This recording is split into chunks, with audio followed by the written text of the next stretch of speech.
Welcome to Access Granite. I'm your host, Mike Ionelli, and today we're talking with Mark Oppenneer, Senior Director of Web Systems at Excelsior University, about digital accessibility in the higher education space. We'll explore how Excelsior ensures its online platforms are accessible to all students, their partnership with Ablr, and the challenges they've overcome in creating a more inclusive digital environment.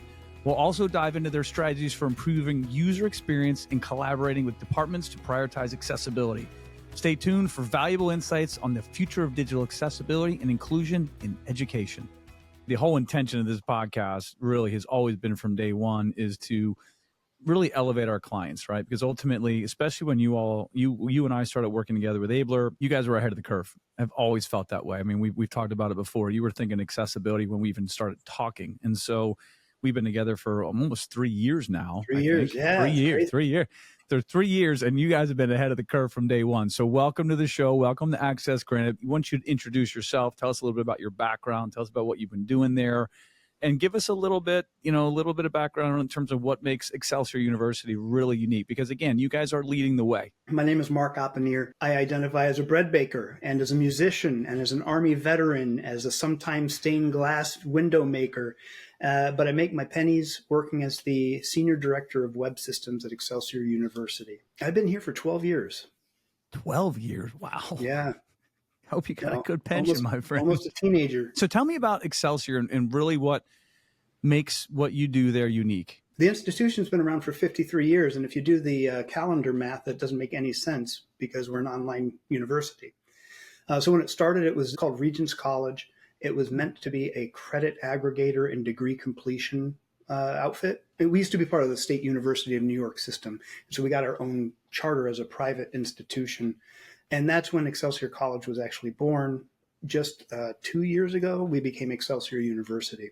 Yeah, I remember but our focus is on adult learners. So the average age of our learners is about 40 years old. So that's one thing that kind of makes us unique, but also who our students are. So we've got about 30% of our students are active duty military. About 15% are veterans. I didn't realize that the military background was so strong at Excelsior, which I love that, right? Because again, you're bringing in individuals that have a desire and are motivated to make a life change for themselves for the better, which I think is incredible. And again, that's interesting with accessibility because when you talk about like digital products, like some of the product, I know the website is one of the components, but obviously being a purely online university, what are some of the products when you talk about accessibility that you're really focusing on right now to make sure that all people have access across the board? Let me start with pre-Ablr history. We got sued. Excelsior got sued, and the lawsuit was one of 8 identical lawsuits put out on the same day. And the other 7 were all higher ed institutions. And show me a higher ed institution that wants to litigate. It's cheaper to settle, and so that's what they bank on. And after that, my boss said, what are we going to do to avoid this in the future? And I said, we actually don't have recourse. We can get sued tomorrow. Any higher ed institution can get sued day after day after day because there's not a law that says now that we're doing accessibility, nobody can bother you. So one thing that I realized early on is we need an accessibility partner, somebody who can audit us, point us in the right direction, support us through the journey of becoming more accessible. And so when we started working with Ablr, it checked all those boxes. It has always been a concern, but it's really become a passion within the last 3 years.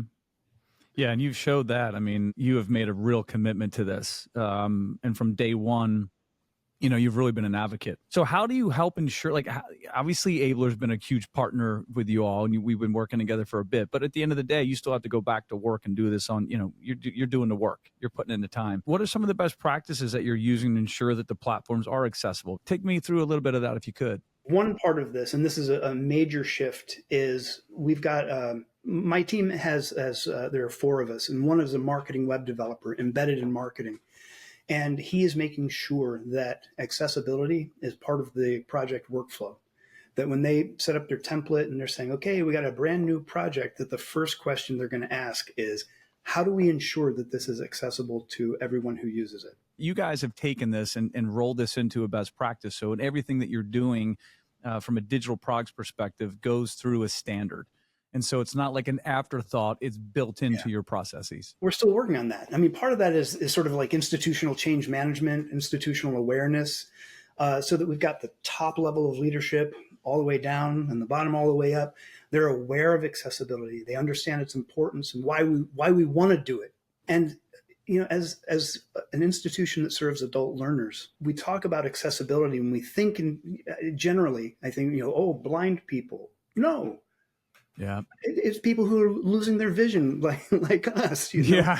I can't even see you from here. Yeah. Single parents trying to wrangle a family, a job, and get an education. So accessibility really is part of our mission. A couple of years ago, we launched the Center for Social Justice. And Daniel Pasco Aguilar is the founding director, and he's our chief diversity officer, has really come to see accessibility as a social justice issue. So that has really helped to bring things together. Now, on a day-to-day basis, we're using the Pope scan. So one thing that Ablr brought to us is these audits, which lay out a clear path for remediation. We can assign ourselves tasks, and we can do these things daily. The marketing web developer, he did the entire online writing lab audit and remediation. And I'm so proud. He took 129,300 total errors, and in 4 months, 647. That's amazing. Now, how many were done globally through the CMS? I just want to know, are these all independent violations? No. Plenty of them are templated. Okay. And but at the end of the day, you guys made the commitment. You've been working on it. Yeah. You're still working on it. And so one of the things we find is that the top down is critical, right? I mean, in having buy-in from, and I hate saying the top down, but the reality is you have to have buy-in from the organization, because a lot of times some of these things aren't budgeted. Some of the things don't have resources. There's other things that are more important. But in this perspective, when you have an organization that says, wait a minute, we believe in this, this is something that matters for all people, we're going to support this. And you guys have made a pretty good commitment to this, and we've been aligned for 3 years now. And I'm guessing that's kind of when this all started, right? 2021. So was it safe to say that kind of the lawsuit shed a lot of insight into sort of what you were missing, why you were missing it, and then drove you to sort of make a decision to engage with an organization? Well, since we had been already, trying to adhere to the Section 508 guidelines, I mean, it didn't really come as a surprise, because we knew it. It was kind of all over the higher ed media, like, look out, you're going to get sued.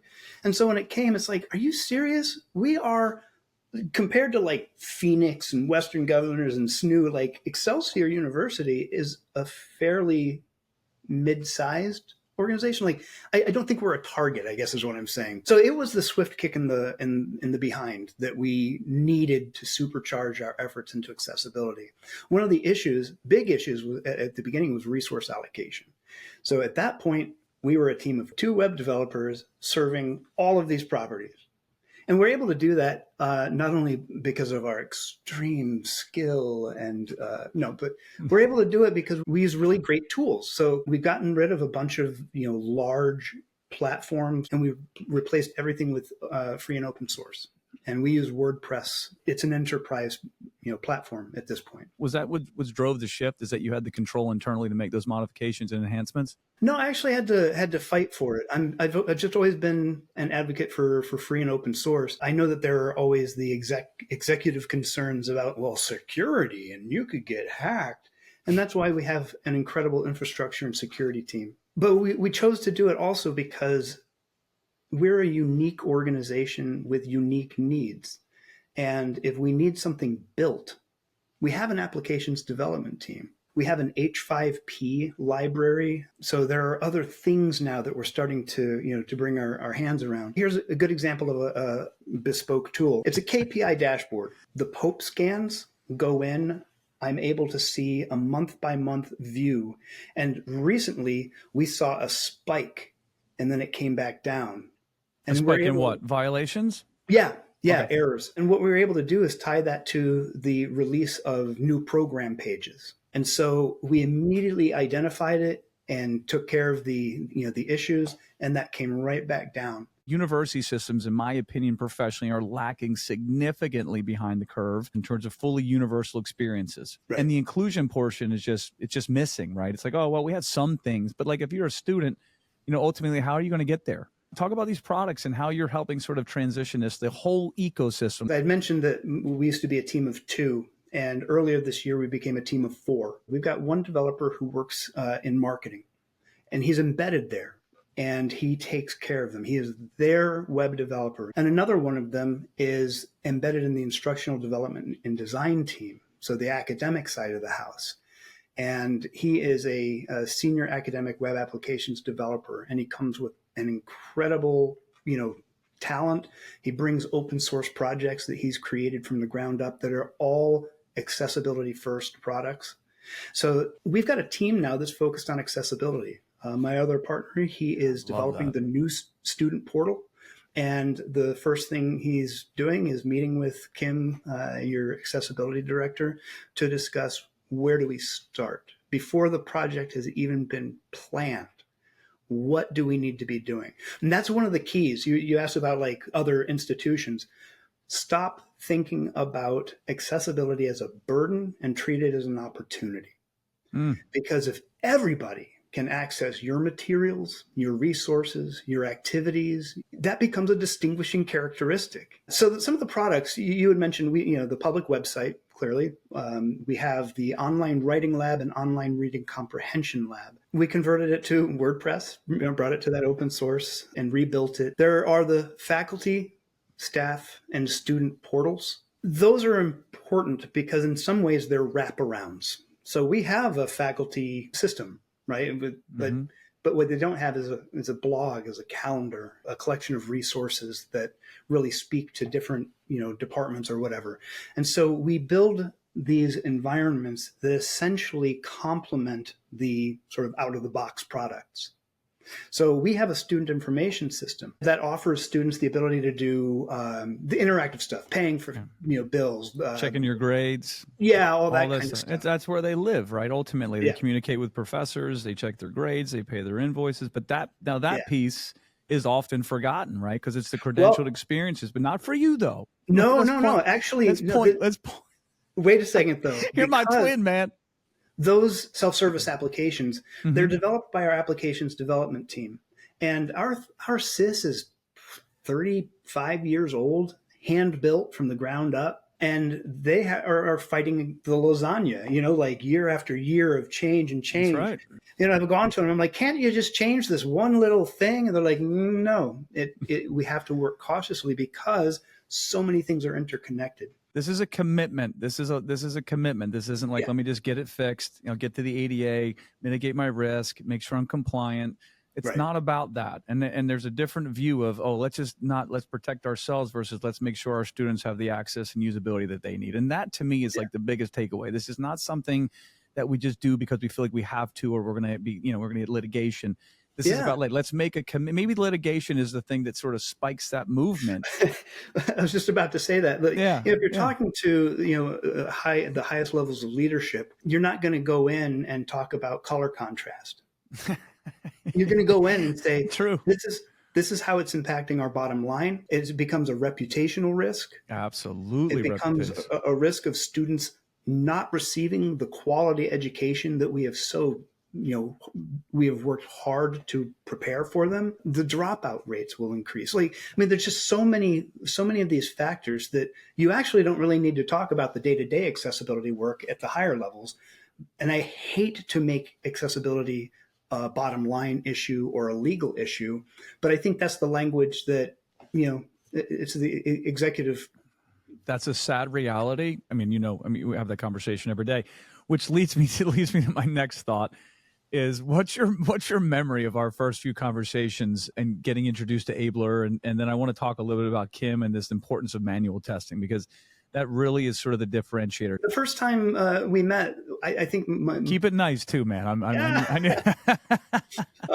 First thing I saw was a guy who was trying to cop my style. I don't know, but I think I've exceeded your style, bro. Oh, dang. That hurts. I thought we were partners. We are, man. Just gotta be honest with each other. But actually, this right there, that kind of banter, that was there from the very beginning. And so you made us feel at ease. And the one thing that was important to me is you weren't alarmist. You were not coming and going, what the heck are you guys doing here? Oh my gosh, you're doing this all wrong. Here's what you need to do. It was never that. It was always, we are your partner. We are here to support you. You get to do the work. You're going to do the remediation. And so now that we have a team of 4, I feel that we are far better resourced. Literally now we have become the accessibility people at Excelsior.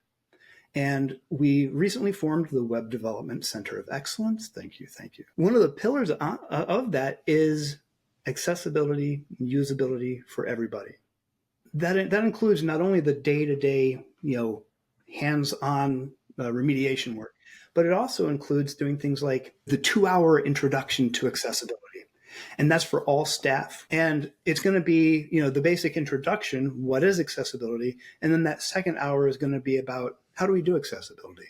After that, we're going to have a series of 4 separate audience-based trainings. So one for our design team, one for content, one for development. It's a tiered sort of scaffolding kind of thing. Get in, explain it like it's a new concept, then start looking at how to embrace that and make it part of our behaviors. And then we've got actual people writing content, doing things, creating PowerPoints. And I was ashamed of myself briefly because I created the Web Development Center of Excellence slide deck, and I was really stoked because accessibility is front and center. The dang thing wasn't accessible. And I had never thought that they wouldn't be. It just never occurred to me. And so I went through the process of teaching myself how to make a PowerPoint accessible. And it took a lot of time, which was valuable time spent. That's the holy grail that we've always been pushing, is that, yes, this is a partnership. Yeah. We work on this together.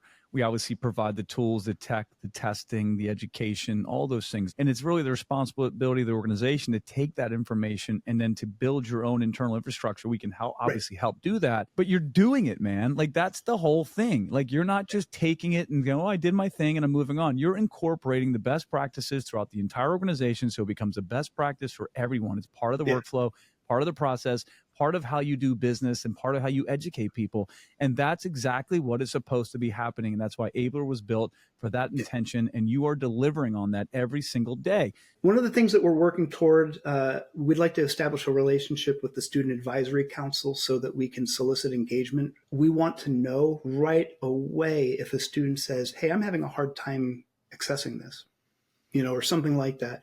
So we've got like the librarians. They were the ones coming to me and saying, what about accessibility? I mean, so it's really, we've got a good organization that's willing to open its mind to this. Every single day, we are doing something in the name of accessibility. One of the things I want to know is, like, what did you learn from the audit? Talk about like what you've learned by working with Ablr and how we do that. Was it insightful for you? Yeah. So the first order of March, when we met and we put together the contract, and here's the first leg, and here's the second leg, we knew it was going to be the public website. And when we got delivered the audit, I was scared out of my wits because it was item after item after item of things that need to be addressed. And so initially I treated accessibility as, I need to fix this thing, this item. Mm-hmm. The more I did it, I started to get sort of a holistic feeling about accessibility that, okay, this item is an item here. It's probably an item everywhere. Let's go check that. Let's check that already so that when you do an audit for the other sites, you're not going to find that one there. By giving me the audit for one piece of our digital environment, it has instructed us to do that across many things. That's powerful because it's not just like, they did an audit and we fixed it. No, you did an audit and we fixed more than that. When you think about other university systems, what are some of the things that they need to be aware of? Like, and again, I'll say this not to lead the witness here, but the manual testing side, right? The commitment to policy, the commitment to ongoing procedures. Oh my gosh, what should they be aware of? What should they know from? What have you learned from working with us? It's an environment. It's not a thing. So first off, resource it, allocate. Hire new people, hire good qualified people with experience. If you have a web designer who's like, yeah, I took an hour course. No. You have to have somebody who's really embracing it to come in. And so you start to develop champions. Now, those champions are going to help you with the institutional change. Then you start looking at, okay, there's the day-to-day work. And that's important and critical, but it's also important and critical to put yourself into policies and procedures, share your experiences, find communities. There are great discussions about accessibility happening all over the place. The WP Campus WordPress and Higher Ed group has an accessibility thread. They meet monthly. So it's a community that you can find other people doing it. And you can find out, like, how did you get there? How did you do that? Another thing I want to just ask you is when these online, because you're an online university, and a lot of universities are shifting there. They have different dual modalities, and look, it's important, right?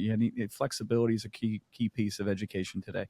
But when students don't have access and they can't get online, what does that do to the demeanor or the internal systems of a human being where they're just excluded in this environment? Talk about that a little bit. Think about the social and emotional impact as a student who in your heart that you are not receiving the education that your classmates are. We have a really great learning services unit, and with OER, they're always making sure that there are different modalities for these open education resources. You should not have to request an accommodation. If you have a book, you need to read it, there should be an audiobook. There should be, transcripts for videos, all this, the stuff that we hope would make a difference for students. So you got to do that work. I mean, if we don't have trained faculty to help students through these kinds of situations, that student is they're going to go. They're going to find another place that can support them better. So talk about the manual testing piece, though, because that is one of the key differentiators. I didn't realize how important it was. That in one of the conversations that I had with Kim at some point, I was like, gosh, I don't use assistive technology. I don't use a screen reader. It would be really good to see it in action. So she set up a meeting with one of the people doing the manual reviews. It's as foreign to me an experience as, like, I don't know. Another language. It's another language. Yeah. It's like hearing another language for the first time. Very fast. If it's not accurate, you're going to lose your place. So I got two questions for you left. Knowing what's coming around the corner with these new regulations and requirements, what are some of the risks that schools face if they don't take action on accessibility standards and usability experiences? Students who have a poor learning experience because you've not taken their needs into account, the impact on the bottom line. Hey, what if you're losing 10 students, a year? That's 10 students that you shouldn't have lost. And if those 10 students go and talk to friends, if they get the impression that our institution is not right for them, it can become a reputational thing. And all it takes is a Reddit thread. It's definitely what the heck is up with what the heck is up with Excelsior? They say they're accessible, but they're not. Like, oh my gosh, how do you repair that? It's there. I have actually talked to our risk management director and said accessibility is a risk issue. And we need to mitigate risk by fully embracing and fulfilling the promise that we actually serve all students. One of the mottos was, we meet students where they are. Well, that can also mean physically, but it can also mean where they are in their life with whatever experiences they have. So the risks are obviously reputational, right? There's a mitigating risk. There's a business, financial, bottom line risk. Learning outcomes can be impacted. And that might just be enough right there. At the end of the day, if a university says, this is what we do, this is why we do it, this is the best way of getting it. It's more than it's more than a hat. It's more than saying you graduated from this prestigious university. Yep. It's more than that. And I think, just to go back to your risk about the outcomes, think about the inverse of what you were saying. What if you are delivering on accessibility? What if you are delivering on usability? What if you are delivering on universal experiences for all people? They will tell 10 more people, if not 20 more. And think about the impact of the bottom line over time, where you're creating those universal experiences for better outcomes for every single human being. Right. And that to me is worth the dime, right? That's worth every bit of what we're trying to accomplish here. Yeah. I mean, time, energy, and money well spent. So when you think about accessibility, like what are some of the future challenges that you can sort of envision? Because you've been living it and breathing it for a long time. Different tools are being born every day. So when we first started our Gen AI task force, we were very focused on the data. Mm-hmm. And then we started to say, okay, data, but also I did a chat bot for our student portal. And you can ask the student portal questions like, when's the next course on zombies? And the language model will say, he probably means the zombie and literature course.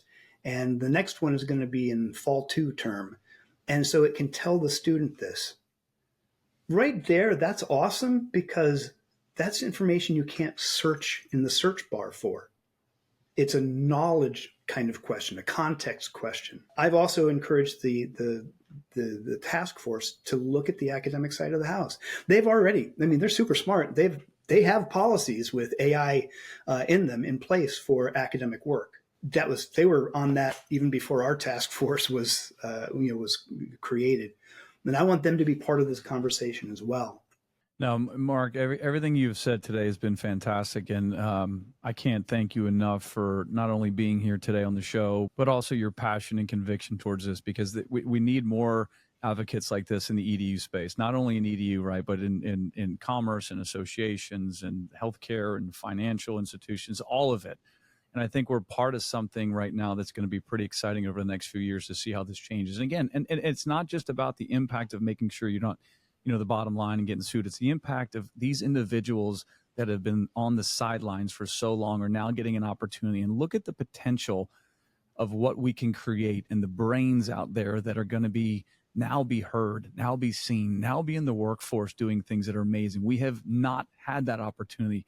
And I think just to think about the talent and the people out there that have been waiting for this opportunity, to me, that's exciting because it could change everything that we know as corporate America today. It could change everything. And that part I'm excited for. Mark, I appreciate you being here, my friend. I feel like we got to do a couple more of these.